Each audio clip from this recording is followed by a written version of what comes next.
Hey everyone, welcome back to Corporate Decoder, the place where we dissect the financial statements that make the business world tick. Today we've got a filing from Landmark Bancorp Incorporated that involves a bit of a shake-up in their accounting world. Stick around as we decode what this really means for the company. Before we dive in, if you enjoy these straightforward corporate breakdowns, make sure you are subscribed. You can also join our community on Discord. The link is in the description below. So what we have here is what is called a Form 8. Think of it as a special announcement a company has to make when something significant happens. This particular filing from Landmark Bancorp Incorporated is all about a change in who is doing their accounting audits. This is Landmark Bancorp Incorporated. They're a financial institution, and like any company dealings with public money, they need to have their books checked by independent accountants.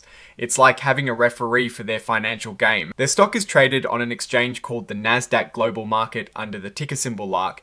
This means a lot of people are watching how they do financially. Now for the main event, the company is changing its auditors. They had a competitive process to find who would be their main accounting firm for the upcoming year, ending the 31st of December 2026. They have selected a firm called Forvis Mazars LLP. This change is set to begin with a review of their financial statements for the first part of the 2026 fiscal year. But because they are bringing in a new firm, they also had to let go of their previous auditors. That firm is Crowe LLP. The company notified Crowe that they were parting ways on the 24th of February 2026.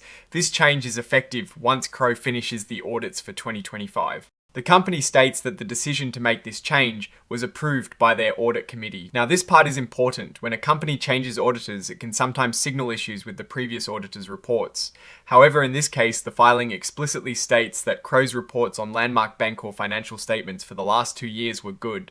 They did not have any bad opinions or qualifications about the company's finances. This suggests the change is not due to any major accounting red flags from Crowe's side. The filing goes on to say that there were no disagreements or any other significant issues between Landmark Bancorp and Crowe.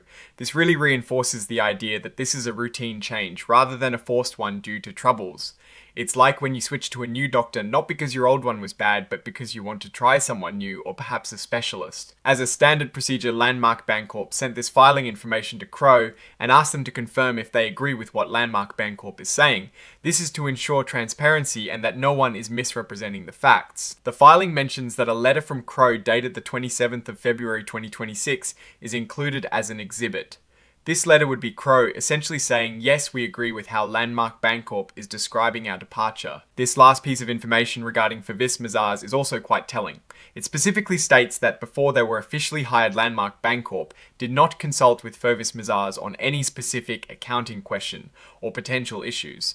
This means Forvis Mazars is coming in with fresh eyes without any prior input or preconceived notions about how Landmark Bancorp handles its finances. It further solidifies the idea that this is a fresh start for their auditing. Now, when we look at the exhibits attached to this report, we see a few things listed. We have that letter from the outgoing auditors Crowe, LLP dated the 27th of February 2026. And then there is the interactive data file, which is essentially a machine-readable version of the filing designed for quick analysis by computers and regulators. Finally, we have the signature section. This is where the authorized representative of Landmark Bancorp Incorporated signs off on the report. Here we see the signature of Mark Herpix, the Chief Financial Officer. He is certifying that based on his knowledge, the information in this report is accurate. The date of the signature is the 27th of February 2026. So what does this all mean for Landmark Bancorporated? Well, on the surface, this looks like a pretty routine change of auditors. There isn't any indication of major problems or disputes with their previous accounting firm Crowe LLP. The company went through a formal process to select Forvis Mazars, and it appears to be a deliberate strategic decision rather than a forced hand. It signals a desire for fresh perspectives in their financial oversight, which can be a good thing for transparency and new insights.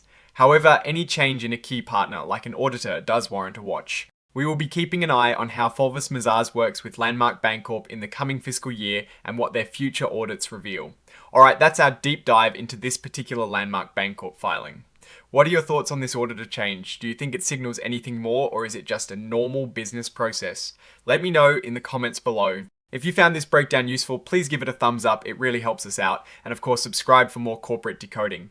Don't forget to join the conversation on our Discord server linked in the description. Thanks for watching, and well, see you in the next one.